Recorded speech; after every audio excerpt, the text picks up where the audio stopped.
Guys, good morning and welcome back to my channel. काफ़ी दिनों बाद आपके साथ। बहुत दिनों तक गायब थी। क्यों गायब थी मैं बताऊंगी आपको आज सारी चीज़ें डिटेल में। मैंने सोचा कि आपको शेयर कर दूँ ये बात, भले बहुत लेट हो चुकी है और आपको जानने का पूरा हक है कि मैं क्यों और कहाँ थी इतने दिनों तक बिना कोई वीडियो आपको देते हुए। मैं बताना तो चाहती थी लेकिन काफ़ी दिनों से, लेकिन मेरे पास समय ना होने के कारण और काफ़ी टेंशन या फिर डिप्रेशन में होने के कारण मैं आपको नहीं बता पाई ये सारी बातें। तो आज मैं बताऊंगी आपको कि मेरे साथ, मतलब मेरे परिवार के साथ क्या हुआ है। सोचने के बाद मैंने फैसला लिया था कि मैं आपको बताऊं, क्योंकि नहीं लग रहा था कि ये सारी चीज़ें भी शायद डालनी होती है कि नहीं, लेकिन मैंने काफ़ी सोचा कि बता दूँ। तो बात ये है कि मेरी जो मम्मी है काफ़ी बीमार है। आज 1 महीना करीब हो गया उनका बीमार होने वाला। तो रिसेंटली उनका एक बहुत बड़ा ऑपरेशन हुआ है और साथ ही साथ उनको कैंसर भी है मम्मी को। मुझे पता है कि आपको ये सुनकर काफ़ी हैरानी होगी कि ऐसे कैसे अचानक से हो गया और कैसे क्या हुआ, कब हुआ। तो ये सारी चीज़ें मैं आपको बताऊंगी डिटेल से। तो वीडियो में लास्ट तक बने रहिए और मेरी सारी बातों को सुनिए अच्छे से। पहले मैं बताने के इस हालत में नहीं थी कि मैं आपको फेस टू फेस ये सारी बात बता पाऊँ, लेकिन बहुत दिन हो चुका है तो मुझे लगा कि शायद आपको शेयर कर देना चाहिए, क्योंकि काफ़ी लोग मुझसे पूछते हैं क्या हुआ, क्यों नहीं आ रही हो, क्या हो रहा है तुम्हें ना। तो सारी चीज़ें तो ऐसे नहीं बता सकती ना कि हर किसी को एक्सप्लेन करते करते बहुत समय चला जाता है और हर कोई इतना वरीड होता है तो पूछते रहता है, तो सबको डिटेल में बताना होता है। तो इसलिए मैं सोची थी कि एक वीडियो बना लेती हूँ, तो जिन हमारे जो रिश्तेदार हैं उनको जिसको पता नहीं है ये सारी बातें तो उनके पता लग जाए। तो ऐसे भी मेरे पास समय तो नहीं होता और बाकी दिन बहुत ही क्राउड और हल्ला मोमेंट होता है, तो और एक्साइटेड मोमेंट नहीं है, सो मैं बहुत खुशी खुशी बता पाऊँ ये सारी बातें। इसलिए मैंने आज सुबह का मौसम चुना कि मैं आपको शांति से और एकांत में ये सारी बातें बता पाऊँ। और काफ़ी फ्रेश है अभी, और ये हमारे घर का नया लोकेशन है। तो मैंने अभी तक मूवी नहीं धोया, फिर भी ये सारी चीज़ भी मैटर नहीं करते, मुझे जो बताना मैं बताऊंगी आज आपको। अभी ये सारे करीब सुबह के 5:33 हो रहा है। तो बात ये है कि आज 1 महीना हो गया, शायद आज नहीं, पता नहीं, बट जो महीना जा चुका है जून के महीने में 9-10 तारीख ऐसे इस तरफ में। हाँ, उस समय में 11 16-17 तारीख ऐसे में मम्मी का जो पेन है निकल के आया अचानक से। एक पेन जो क्या था, उनकी जो लीवर के नीचे उनको बहुत पेन हो रहा था। तो लीवर के नीचे पेन हो रहा था तो वो उससे पहले भी बताती थी कि उनका टॉयलेट क्लियर नहीं हो रहा था। हमें लगा कि चलो लूज मोशन या फिर डिसेंट्री ऐसा कुछ प्रॉब्लम हो सकता है, तो वो ऐसे फार्मेसी से मेडिसिन लेके खाती थी। और कुछ दिनों बाद उन्होंने कहा कि उनका वो पेट दर्द टॉयलेट का प्रॉब्लम भी सॉल्व हो गया। तो अचानक से 19 तारीख ऐसे था शायद, तब से उनका पेट दर्द काफ़ी शुरू हो गया। तो जो ये पेट है, पेट के लीवर के नीचे बहुत पेन होने लगा उसको। तो चलो सोचा मैंने एक दिन स्कूल से छुट्टी लेके दिखा देती हूँ।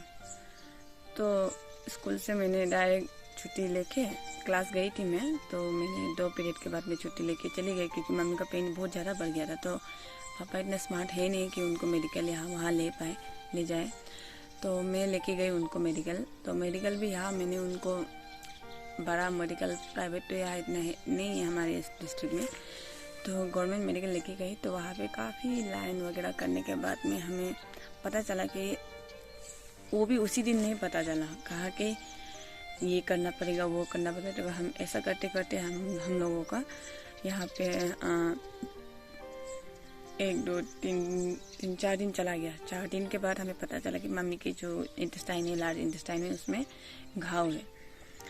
तो यहाँ के डॉक्टर ने कहा है लार्ज इंटेस्टाइन में घाव है, मेडिसिन खाने से ठीक हो जाएगा। तो फिर मैंने सोचा कि शायद उनको मेडिसिन खाने से ठीक हो जाएगा। 4 दिन कहा था उन्होंने ना, 4 दिन के बाद नहीं, मतलब 2 दिन के बाद पता चल गया था कि उनके लार्ज इंटेस्टाइन में घाव है। तो हमने एक्सरे सब कुछ करवाया। उसके बाद भी उसमें अल्ट्रासाउंड ये सारे चीज़ें कराए तो फिर भी उसमें भी नहीं निकला। तो कहा कि डॉक्टर ने इसमें कुछ दिखा रहा है, एक मतलब रिपोर्ट्स भी इतने क्लियर नहीं, कुछ दिखा रहा है, शायद उनके इंटेस्टाइन में घाव हुआ है। तो ऐसा कह के उन्होंने कुछ मेडिसिन लिख दिए, काफ़ी सारे मेडिसिन लिख दिए और काफ़ी कॉस्टली भी थे। तो उन्होंने कहा कि इस मेडिसिन को फॉलो करो तो अच्छा हो जाएगा। तो हम लोग एक दिन के बाद तो मेडिसिन खा रहे थे, 2 दिन हुआ, 3 दिन हुआ, 4 दिन। मम्मी का पेन इतना बढ़ते गया कि मम्मी उसको सहन नहीं कर पाई। तो मेरा भी ऐसे हो कि स्कूल 1, 2, 3, 4 दिन तक छुट्टी लेना पड़ा मुझे भी। तो 4 दिन के बाद कुछ ज़्यादा ही मतलब बहुत ही ज़्यादा मम्मी को पेन होने लगा। तो हम लोगों ने सोचा कि एक बार बाहर दिखा लेते हैं प्राइवेट में, या फिर यहाँ से कहीं थोड़ा अच्छे जगह हॉस्पिटल जहाँ पे ज़्यादा फैसिलिटी हो। तो उसी दिन 4 दिन के बाद उसी दिन मतलब डायरेक्ट 2 बजे के बाद पापा अपना जो व्हीकल है सुमो लेके वो और हमारे पापा का बहन मम्मी को लेके चले गए लखीमपुर। तो लखीमपुर में जाने के बाद वहाँ पे उनका टॉयलेट क्लियर नहीं था, हमें नहीं पता था। तो वहाँ जाके डॉक्टर ने कुछ मेडिसिन दिया, कुछ पाइप लगाया। तो उसी दिन में जाकर उनका टॉयलेट अच्छे से हुआ और उनको काफ़ी राहत भी मिली, मतलब बहुत आराम मिला उनको। तो हमें लगा कि शायद ऐसी कोई बात थी, इसलिए शायद मम्मी को पेन हो रहा था और उनका जो स्टोमक है वो भी फूल रहा था। तो हमें अच्छा लगा, मतलब मुझे काफ़ी अच्छा लगा यहाँ सुन के, क्योंकि मैं तो नहीं जा सकती थी, भाई है यहाँ पे, हमारा कुछ बिजनेस मतलब छोटा मोटा कारोबार है, दुकान है, कारवास है, इन सारी चीज़ों को भी संभालना होता था। साथ ही साथ मेरी ड्यूटी भी था, तो मैं नहीं जा पाई। तो भाइयों का भी ख्याल रखना होता है, तो खाना वगैरह। तो छोटी बहन वहीं पर थी, तो मैंने भेजा मम्मी को पापा के साथ, और बहन भी वही थी तो वो देखभाल कर ली थी। तो ऐसे करके उसी दिन में पता चला कि मम्मी का जो पाइप लगा के कुछ इंजेक्शन दिया, तो उसके बाद मम्मी का टॉयलेट अच्छा हुआ। फिर उसके बाद काफ़ी अच्छा लगा, मुझे लगा कि अब चलो ठीक है, तो कल एक दिन बैठ के मेडिकल में, दूसरे दिन पापा आ जाएंगे। तो फिर नेक्स्ट दिन पता चला कि मम्मी का पेन और बढ़ते जा रहा है और पेट जो क्या है फूलते जा रहा है। तो बाद में सीरियस कंडीशन होने के बाद में वहाँ के जो डॉक्टर्स हैं उन्होंने कहा कि ऑपरेशन करना होगा पेट में, और उन्होंने साफ साफ बताया भी नहीं कि प्रॉब्लम क्या है। तो उन्होंने कहा कि तो केवल ऑपरेशन करना होगा और सिचुएशन क्रिटिकल है। तो इस बीच हमें सुन के काफ़ी हैरानी हुई। तो पापा ने कहा कि ऐसा तो मैं अपने रिस्क में तो ऑपरेशन नहीं करा सकता, वो भी एक सरकार गवर्नमेंट मेडिकल है ये, ऊपर से एक बार मैं प्राइवेट में ट्राई करना चाहता हूँ करके उन्होंने कहा। तो उनसे भी कहा गया कि मतलब बीमारी का नाम तो नहीं बताया, बस पेट में ऐसा है वैसा है कहा, मतलब मेनली जो बीमारी वो नहीं बताया। तो उनको कहा कि ऑपरेशन करना है, लेकिन आपको अपने रिस्क में साइन वगैरह कुछ करना होगा, फॉर्मेलिटी, तभी हम ऑपरेशन शुरू कर सकते हैं। तो पापा ने सोचा ऐसा बात है तो मैं एक बार प्राइवेट हॉस्पिटल में दिखाना चाहता हूँ। तो पापा ने उनसे कहा हमें डिस्चार्ज दे दीजिए। तो उन्होंने कहा हमारे यहाँ सारी सुविधाएं, फिर भी आप डिस्चार्ज मांग रहे हो तो हम आपको डिस्चार्ज तो नहीं दे सकेंगे, क्योंकि ऑपरेशन की जितने भी इंस्ट्रूमेंट ये सारी चीज़ें वो सारे उस मेडिकल में अवेलेबल थी, गवर्नमेंट मेडिकल थी, उसके बावजूद भी अच्छी थी। लेकिन पापा का मन था कि एक बार अच्छे से प्राइवेट मेडिकल में दिखाए। तो पापा ने वहाँ से डिस्चार्ज तो उन्होंने लिख के दिया, नहीं उन्होंने कहा रिफ़र लिख के दे दिया। तो पापा उसी दिन के रातों रात कि डिब्रूगढ़ के लिए निकले। तो डिब्रूगढ़ के पास ही हमारा गांव है और घर भी है। तो एक दिन वो उसी रात को हमारे घर पे रुके, अपने घर पे रुक के उन्होंने नेक्स्ट दिन डिब्रूगढ़ की ओर चले गए। और डिब्रूगढ़ में जब गए, आदित्य हॉस्पिटल एक प्राइवेट हॉस्पिटल है और ट्रीटमेंट भी काफ़ी अच्छा होता है। वहाँ जाते ही मतलब कुछ टेस्ट वगैरह कराए, उसमें इतना पैसा खर्च हुआ, मतलब अभी तक एडमिट भी नहीं हुआ, बस कुछ टेस्ट कराए कि पेशेंट्स को क्या प्रॉब्लम है। वहाँ से सारे टेस्ट वहाँ पे रिपीट हुए। यहाँ से जो जीरो में किया था वो भी मैटर नहीं किया, जो लखीमपुर में वो भी नहीं। उन्होंने अपनी तरफ से काफ़ी कुछ टेस्ट करवाए। और वहाँ भी जाने के साथ सारे रिपोर्ट्स में कुछ ऐसा देखा होगा शायद डॉक्टर ने, तो उन्होंने कहा कि अर्जेंटली ऑपरेशन करवाना होगा। तो वो लोग गए थे सुबह के 9 बजे ऐसे तरफ को, वहाँ डिब्रूगढ़ के मेडिकल पहुँचे थे। फिर उन्होंने कहा कि ऑपरेशन करवाना पड़ेगा। तो शाम के 6 बजे से 5:30 ना 6 बजे ऐसे ऑपरेशन था। तो हमारे परिवार में तो सबसे पहली बार ऐसा ऑपरेशन हो रहा था। तो मेरा तो दिल ऐसे बैठा जा रहा था, मतलब सोच रही थी क्या होगा। तो वहाँ से जब शाम हो गई तो पापा ने कहा कि मम्मी को ऑपरेशन के लिए अंदर डाल दिया गया। तो हम तब से मतलब वेट कर रहे हैं कि क्या होगा, क्या प्रॉब्लम है, क्या होगा।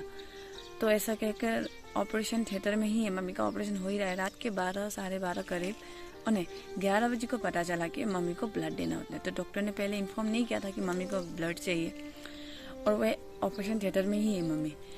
तो ये मैं पापा का इतना जान पहचान नहीं है डिब्रूगढ़ में, तो हम लोग बहुत ही डिप्रेस हो गए थे कि मतलब कहाँ से लाए, खून कैसे करें। और बहन और पापा मम्मी के साथ रुके थे, तो पापा और बहन दोनों ही पतले पतले, ऊपर से डिप्रेशन मतलब टेंशन के कारण उनका प्रेशर काफ़ी लो हो गया था, तो उनसे ब्लड नहीं लिया गया। तो कहा कि ब्लड चाहिए। तो आधे रात में मैंने यहाँ से फ़ोन घुमाया, वो लोग कर रहे इसको उसको कहाँ से कितनी परेशानी हुई थी। मैंने स्टेटस में भी दिया था कि कोई डिब्रूगढ़ में है तो ए पॉजिटिव खून बहुत ही ज़रूरी है, प्लीज़ मदद करें बोलकर लिखा था। और हॉस्पिटल्स में ऐसा होता है कि ब्लड तो है लेकिन उसके लिए डोनर चाहिए, क्योंकि पैसों के बदले हुए खून नहीं देते। तो इतना तो हमें पता नहीं था। तो काफ़ी दौड़ भाग करने के बाद रात के 1:30 बजे मेरे अपने मामा के कुछ दोस्त या फिर भाई वहाँ के कॉलेज में पढ़ते थे, वो लोग भी, I really thanks to them. अगर वो ना होते तो खून नहीं मिलता शायद। वो भी मैंने काफ़ी फ़ोन लगा के इधर उधर सबसे ट्राई किया। लास्ट में मामा का अपना भाई था, तो उनको मैंने बहुत लास्ट में याद किया। तो उनका भाई और या फिर दोस्त जो भी है, तो वो लोग रात को कुछ गाड़ी रिजर्व करके आए, बहुत दूर था उनका वो भी। तो आने के बाद उन लोग भी काफ़ी हड़बड़ाहट में आए थे। तो उनका भी प्रेशर क्या हो गया था, काफ़ी हाई हो गया था। और वो अकेला नहीं था, उनके साथ एक उनका दोस्त भी था। तो दोनों का प्रेशर जो था, ये करना खून देने लायक है कि नहीं, तो दोनों का प्रेशर हाई था। तो फिर उनको काफ़ी थोड़ा काम कराने के बाद, थोड़ा बैठाने के बाद, एक का ओ पॉजिटिव, एक का A+ पॉजिटिव था। तो एक से खून ले लिया। खून लेने के बाद में उस दिन को ऑपरेशन सक्सेस हुआ 2 बजे के बाद। 2 बजे को खून चढ़ाया गया और ऑपरेशन सक्सेस भी हुआ। लेकिन ऑपरेशन के नेक्स्ट दिन पता चला कि मम्मी का जो ऑपरेशन था, क्या था मतलब उनका ऑपरेशन में जो पेट में उनको टॉयलेट का दिक्कत था। तो टॉयलेट के जो इंटेस्टाइन है, लार्ज इंटेस्टाइन, वो ब्लॉक हो गया था। तो उसी ब्लॉक पार्ट को क्या करा, जो पाइप है उसको काट के फेंक दिया गया। और जो टॉयलेट का पाइप है उनको यहाँ पे मीट में डायरेक्ट स्टोमक में सिला कर दिया गया। और वहाँ पे कुछ उन लोग क्लोरोप्लास्ट करके कुछ बैग है उसको डायरेक्ट फिट किया है। तो उनको अभी टॉयलेट क्या है, थोड़ा मोड़ा खाने से भी क्या है, टॉयलेट अपने आप निकल के आ जाता है, कुछ मतलब डाइजेस्ट नहीं होता है। तो ये सारी चीज़ें उनको लगाई गई। और 10 दिन के बाद ये शायद उनका स्टेज भी खोला है, कल परसों ही। तो मम्मी को ऑपरेशन करने के दौरान पता चला कि मम्मी को कैंसर है। उनके जो स्टोमक है, जहाँ पे घाव हुआ था या फिर जो ब्लॉक हुआ था, तो उनके सामने में वो जो कैंसर है, वो कैंसर फॉर्म होके उनके वहाँ पे दिखा डॉक्टर को, और उन्होंने उसको काट भी दिया। काटने के बाद उन्होंने उसका सैंपल जो है मुंबई भेजा था, जहाँ पे कैंसर का जांच वगैरह होता है। तो हमें तो इतना आइडिया नहीं, लेकिन तो वहाँ पे भेजा। उसके बाद 5 दिन के बाद रिपोर्ट आया कि मम्मी को कैंसर है। And we are like just shocked ना, क्योंकि ये सारी जो बीमारी है हम केवल टीवी में या फिर कहीं पर सुनते हैं और अच्छा नहीं लगता, बुरा लगता है। कैंसर कैसे हो गया? तो उनकी लापरवाही के कारण, मम्मी के लापरवाही के कारण टॉयलेट का जो प्रॉब्लम था मेनली पहले से पता नहीं था, और उनको ऐसा डिसीज़ हो गया। काफ़ी बुरा मतलब बहुत ही बुरा है, लग रहा है हम सभी परिवारों को। और जो उनका कैंसर है वो भी कोई नॉर्मल नहीं है, 3rd स्टेज में है कैंसर जो मम्मी का। एंड हम लोगों को इतना शौक लगा कि हमें पहले कैसे नहीं पता चला। अगर उनका टॉयलेट का प्रॉब्लम हो के उनका पेन नहीं होता तो हमें ये बात शायद आखिरी तक भी पता नहीं चलती। तो एक छोटे से पेन के कारण, या फिर उसका तो ऑपरेशन हुआ ही है, वो पेट का ना, उसका ऑपरेशन तो हुआ ही है। तो रिपोर्ट्स में भी आया कि मम्मी का जो स्टेज है वो 3rd स्टेज है। तो उसके बाद ऑपरेशन, वो रिपोर्ट्स तो आ गए। उसके बाद थोड़े दिन मेडिकल में भी काफ़ी दिन बैठे, और वो प्राइवेट मेडिकल था। एक दिन का वहाँ का कॉस्ट है 1500। तो ऑलमोस्ट जो खर्च था वो भी गया होगा 3 लाख से ऊपर, 3 लाख से ज़्यादा ऊपर, ये मम्मी का ऑपरेशन से सारी चीज़ें करवा कर। उसके बाद में और तो उसके बाद डॉक्टर ने कहा, तुम लोग इतने दिन के बाद जा सकते हो। तो काफ़ी दिन वहाँ पे मेडिकल में ऑपरेशन के बाद भी 5, 6, 10, 15 दिन बैठे। ऑपरेशन के बाद 15 डेज़ का बेड रेस्ट दिया वो ऑब्जर्वेशन में, क्योंकि डॉक्टर का मानना था कि अगर दूसरा कोई होता कमज़ोर औरत तो वे वहीं पर दम तोड़ देती। तो मम्मी काफ़ी स्ट्रॉन्ग थी, कहा डॉक्टर ने। जब उनको ऑपरेशन थिएटर से निकाला गया तो बहन और पापा का हालत एकदम ख़राब था। उन्होंने मुझे फ़ोन करके कहा अगर मैं होती तो बेहोश हो सकती थी, क्योंकि उनका शरीर जो क्या था एकदम पतला मुतला, जैसे वो हेल्दी यहाँ पे थी ऐसे बिल्कुल नहीं था। मतलब आधा मुड़ा, सेंसलेस, जैसे हमने कभी सोचा भी नहीं था। तो उसके बाद ऑपरेशन के बाद मम्मी को खून चढ़ाया गया। नेक्स्ट दिन आकर बहन ने खून चढ़ाया, अब मतलब गाँव से बुलाया हमने। उसके बाद 15 डेज जैसा वहाँ पे बेड रेस्ट देने के बाद में उन लोगों को कहा कि तुम लोग अभी ब्रेक ले लो थोड़ा मेडिकल से, मम्मी का ऑपरेशन भी हुआ था। तो उन्होंने कहा कि 10 डेज का तुम लोग अपने घर पे रेस्ट कर लो, मैं तुम्हें डिस्चार्ज लिख के देता हूँ 10 डेज के लिए। उसके बाद हम लोग कैंसर का ट्रीटमेंट जारी रखेंगे।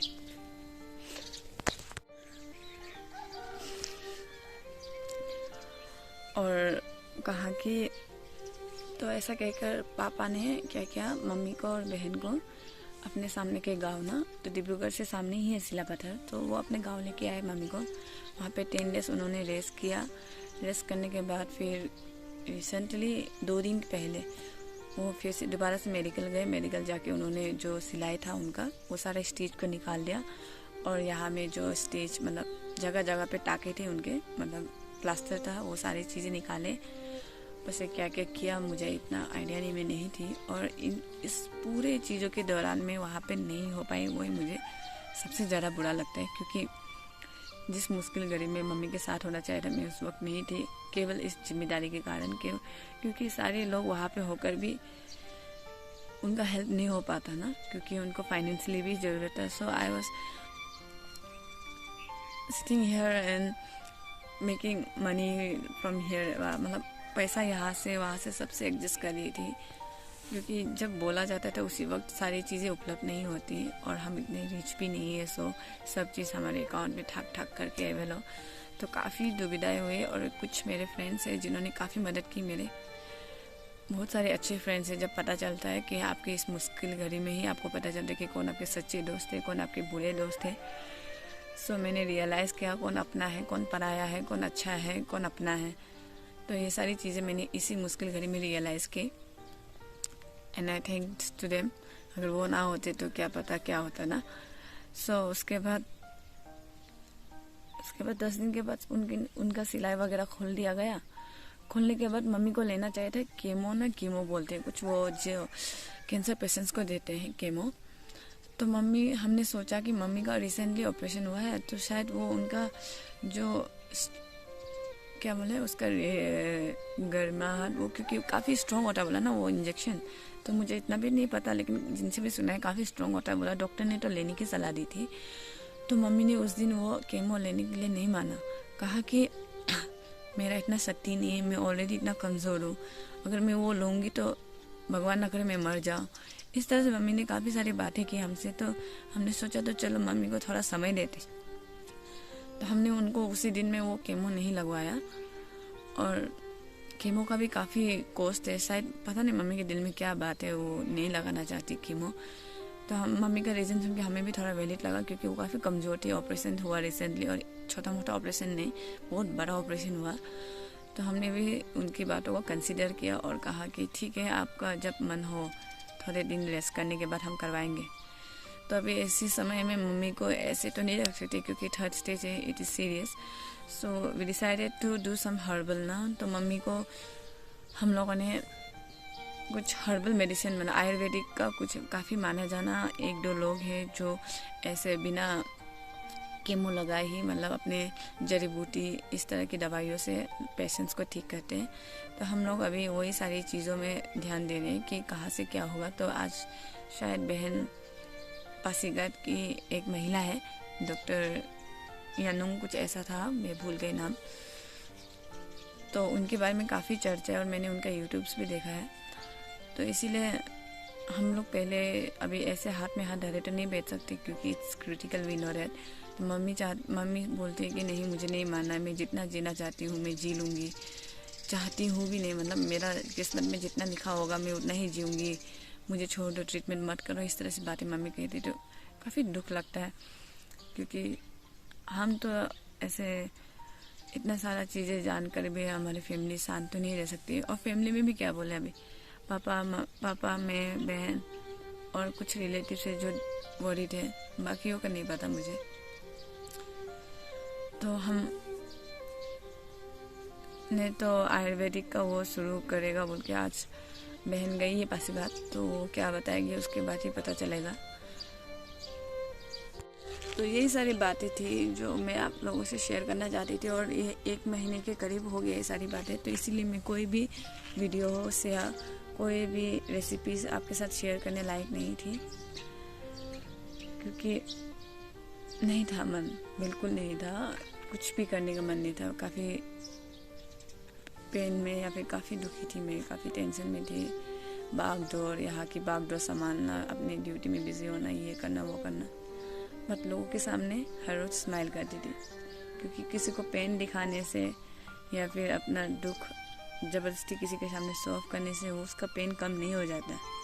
तो किसी को पता भी नहीं चलता था मेरे अंदर कितनी प्रॉब्लम्स, कितनी दुख है, क्योंकि मैं हर रोज़ जितना भी प्रॉब्लम क्यों ना हो, कितना दुखी क्यों ना हो, मैं हमेशा लोगों के सामने स्माइल करती थी, मजाक करती थी, मस्ती करती थी। लेकिन हर रोज़ घर में आकर, चलिए ये सब चीज़ तो छोड़ दीजिए, तो बताना ये चाहती थी कि काफ़ी दिनों बाद, 1 महीने के बाद मम्मी के, जब से मम्मी बहन हुई तब से मम्मी से मिली नहीं हूँ।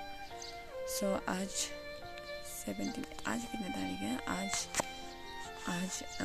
18 होगा शायद, आज 18 है, तो मैं कल मम्मी को मिलने जा रही हूँ, कल 19 है। और स्कूल से आज मैं जाकर छुट्टी ले लूँगी, मतलब मांगूंगी, वो भी पता नहीं मुझे देंगे कि नहीं, क्योंकि काफ़ी छुट्टी ले चुकी थी ऑलरेडी पहले भी। फिर भी आई विल ट्राई कि सिस्टर मुझे छुट्टी दे दे, और मैं आपको मम्मी से मिलाऊंगी ज़रूर। यहाँ पे मेरे मम्मी के कुछ क्लिप्स हैं, आप देख लीजिए, जो हमने वीडियो ऑपरेशन के बाद बहुत दिनों के बाद हमने ग्रुप कॉल करके मम्मी से बात की थी, तो ये है वो सारे वीडियोस, और कुछ फ़ोटोज़ भी है, मैं आपको शो करूँगी, यहाँ पर ही है, देख लीजिए।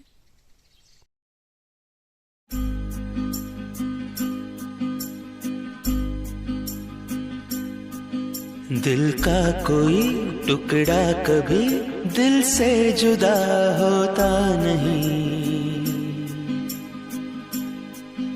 अपना कोई जैसा भी हो, अपना है वो दूजा नहीं। यही वो मिलन है जो सचमुच है, दिल का करार क्या कहना। खिले खिले चेहरे से घर है मेरा, गुले गुलजार क्या कहना। ऐ दिल लाया है बहार, अपनों का प्यार क्या कहना। मिले हम छलक उठा खुशी का खुमार क्या कहना।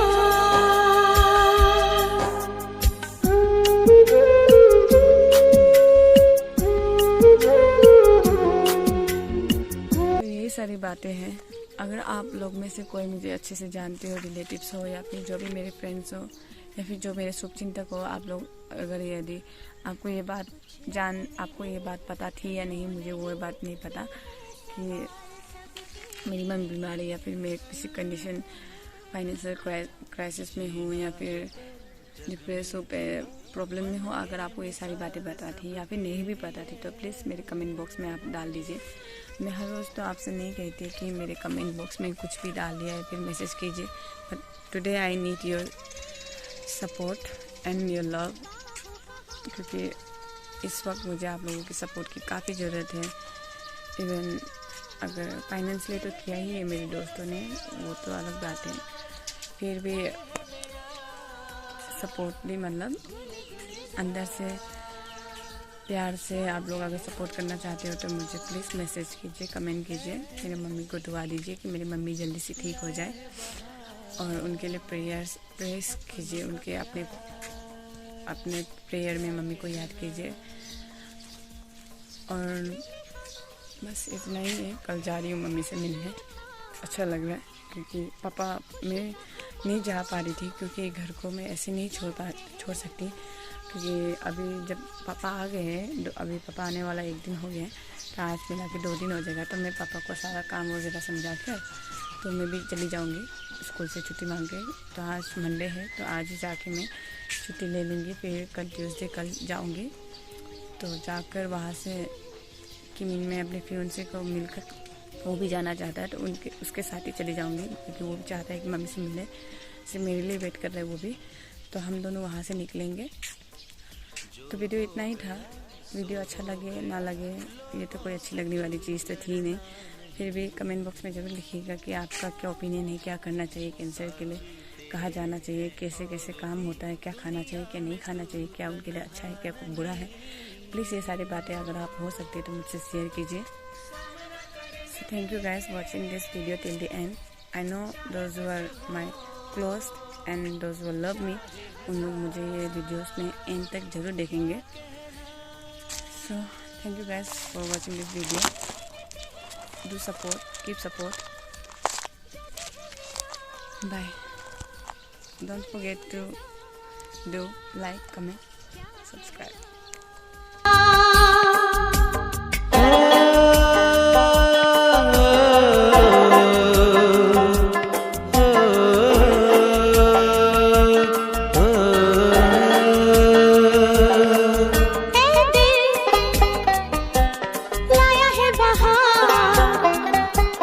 अपनों का प्यार क्या कहना, मिले हम छलक उठा खुशी का खुमार क्या कहना।